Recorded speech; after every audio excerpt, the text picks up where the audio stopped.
प्रवर्तन निदेशालय ईडी ने मंगलवार को राज्य के विभिन्न स्थानों पर शराब कारोबारियों को निशाना बनाते हुए छापेमारी की। ईडी की एक टीम ने ईटानगर राजधानी क्षेत्र, नामसाई, टिप्पी और बोरदुमसा में एक साथ छापेमारी की। सूत्रों के अनुसार प्रमुख व्यवसायी नीरज शर्मा के कई स्थानों पर शराब कारोबारियों के ठिकानों पर छापेमारी की गई। एक अधिकारी ने बताया, शर्मा के नाहरलागुन और नामसाई में स्थित कारोबार पर छापेमारी की गई। उनकी United brothers distilleries private limited का राज्य में शराब उद्योग में बड़ा कारोबार है। शर्मा एक अच्छे संपर्क वाले व्यवसायी हैं और कथित तौर पर राज्य के शीर्ष राजनीतिक आकाओं के करीबी हैं। एक और प्रसिद्ध व्यवसायी जिनके व्यवसाय पर छापा मारा गया वे हैं संजय दीवान। लेखी में स्थित उनके नीफा ब्रूअरीज प्राइवेट लिमिटेड पर भी छापा मारा गया। नीफा ब्रूअरीज द्वारा डिस्टिल्ड 2 लोकप्रिय बियर रेड स्टार और टुबॉर्ग हैं। उपलब्ध रिकॉर्ड के अनुसार पूजा धानुका, संजय दीवान और लिली नबाम कंपनी के निदेशक हैं। तीसरे कारोबारी जिनके व्यावसायिक परिसरों पर छापेमारी की गई वे डिब्रूगढ़, असम के रहने वाले राजन लोहिया हैं।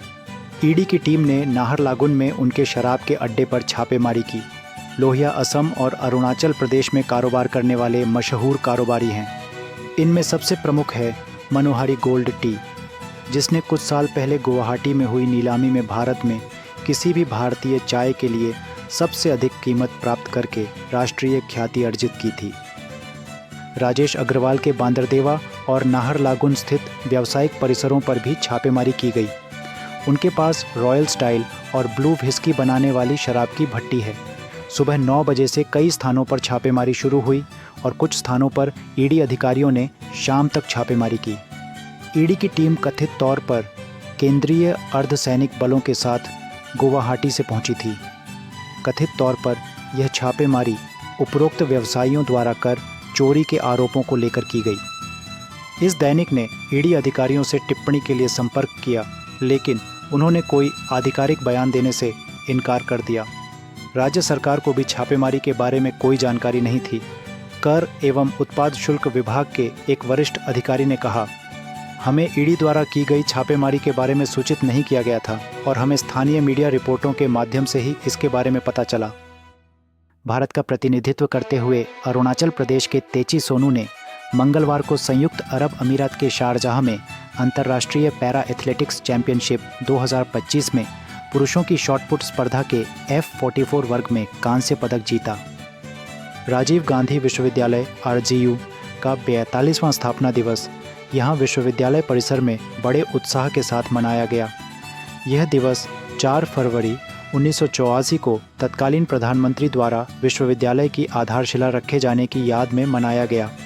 शिक्षा मंत्री पासांग दोरजी सोना ने प्रदर्शनी का उद्घाटन करके समारोह के शुभारंभ की घोषणा की, जिसमें स्थानीय उद्यमियों और विश्वविद्यालय के विभिन्न विभागों ने अपने उत्पादों को प्रदर्शित करने के लिए स्टॉल लगाए। विश्वविद्यालय के कन्वेंशन हॉल में संकाय सदस्यों, कर्मचारियों, छात्रों और समुदाय के सदस्यों को संबोधित करते हुए सोना ने कहा कि राज्य सरकार मात्रा की बजाय गुणवत्ता पर ध्यान केंद्रित कर रही है और राज्य के लोगों को सरकार को सुधार के लिए थोड़ा समय देना चाहिए। केंद्रीय जीएसटी के ईटानगर आयुक्तालय ने बिना किसी माल सेवा की आपूर्ति के 668.5 करोड़ रुपए मूल्य के फर्जी चालान जारी करने वाले एक रैकेट का पर्दाफाश किया है और रैकेट के 2 मास्टरमाइंड आशुतोष कुमार झा और विपिन कुमार झा को गिरफ्तार किया है। आयुक्तालय की ओर से मंगलवार को जारी एक विज्ञप्ति में बताया गया कि उनकी जांच से पता चला है कि अरुणाचल प्रदेश में पंजीकृत firm messrs Siddhivinayak trade merchants ने देश भर में 78 फर्मों को 93 करोड़ रुपए का इनपुट टैक्स क्रेडिट ITC देने में धोखाधड़ी की है। धोखाधड़ी की गतिविधियों में जाली दस्तावेजों का उपयोग करके एक फर्म बनाना, माल की आपूर्ति के बिना चालान बनाना, धोखाधड़ी से ITC प्राप्त करने के लिए GST रिटर्न में हेरफेर करना शामिल है, जिसके परिणाम स्वरूप सरकारी खजाने को लगभग 100 करोड़ रुपए का नुकसान हुआ। विज्ञप्ति में कहा गया है, जांच के एक हिस्से के रूप में कोलकाता में तलाशी अभियान चलाया गया। तलाशी के दौरान इलेक्ट्रॉनिक उपकरणों, 7 मोबाइल फ़ोन और एक iPad सहित महत्वपूर्ण साक्ष्य जब्त किए गए, जिन्हें फॉरेंसिक विश्लेषण के लिए भेजा गया है और धोखाधड़ी से जुड़े विभिन्न व्यक्तियों के 35 पैन आधार कार्ड, 17 किराए के समझौते आदि जैसे अन्य विविध दस्तावेज जब्त किए गए हैं।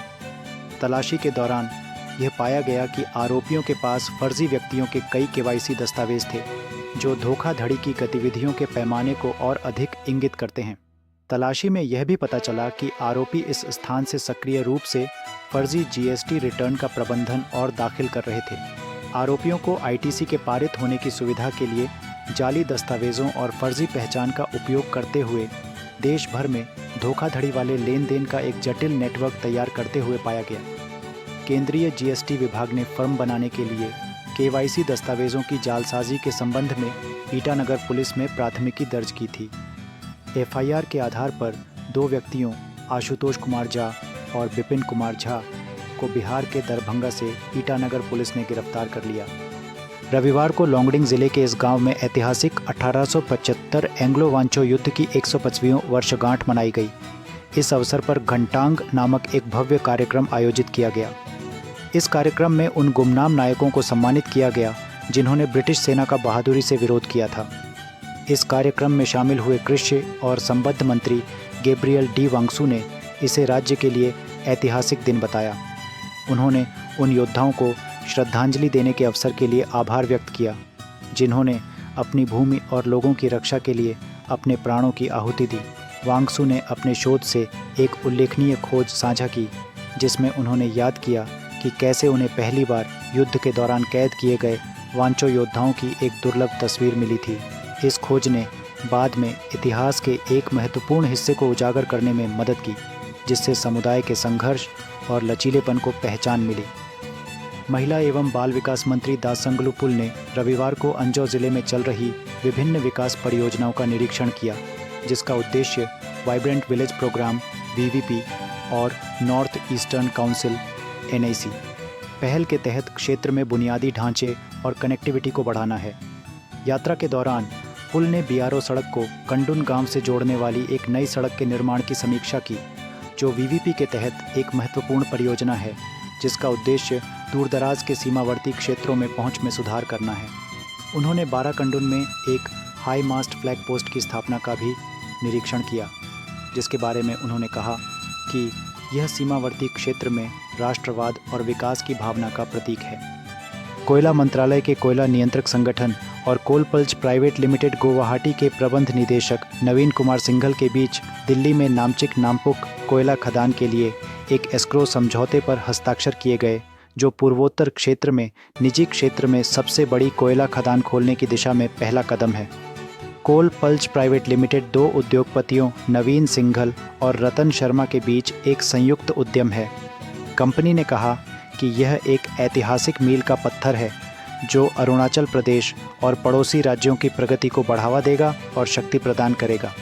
अरुणाचल प्रदेश में लगभग 15 मिलियन टन कोयला भंडार वाले नामचिक नामपुक की नीलामी नवंबर 2022 में 28 अन्य कोयला खदानों के साथ की गई थी जो वाणिज्यिक कोयला खदानों की नीलामी का सबसे बड़ा हिस्सा था। नीलामी में कड़ी प्रतिस्पर्धा देखी गई और कोलपल्ज प्राइवेट लिमिटेड गुवाहाटी ने नामचिक नामपुक कोयला खदान के लिए बोली जीती। कोलपल्ज पी लिमिटेड पूर्वोत्तर क्षेत्र में वाणिज्यिक खनन की खोज करने वाली पहली निजी इकाई होगी। अबेक एंड बाइट्स पासीघाट पूर्वी सियांग के शेफ ताचो तग्गू और सुरेश सब्र ने सबसे बड़े राष्ट्रीय केक शो में से एक अकेकोलॉजी प्रतियोगिता में दूसरा स्थान प्राप्त किया जो 31 जनवरी से 2 फरवरी तक गुवाहाटी असम के मणिराम दीवान ट्रेड सेंटर में आयोजित किया गया था। इस जोड़ी ने वेडिंग केक श्रेणी में दूसरा स्थान प्राप्त किया। इस प्रतियोगिता का निर्णायक विश्व रिकॉर्ड धारक केक कलाकार प्राची धबल देव और मास्टर शेफ विजेता शेफ नयन ज्योति सैकिया थे। ओएल नीशी यूथ एसोसिएशन एएनया ने सोमवार को घोषणा की कि एएनया के 2 गुट जो स्वतंत्र रूप से काम कर रहे थे ने एक साथ आकर एक बैनर के तहत काम करने का फैसला किया है। अब से जमरू रुजा के नेतृत्व वाली एएनया ही एकमात्र ऐसी पार्टी होगी जो हिलंग ताद और उनकी टीम द्वारा रुजा को समर्थन देने के फैसले के बाद काम करेगी। यहां अरुणाचल प्रेस क्लब में मीडिया को संबोधित करते हुए एएनया अध्यक्ष रुजा ने ताद टीम के फैसले का स्वागत किया।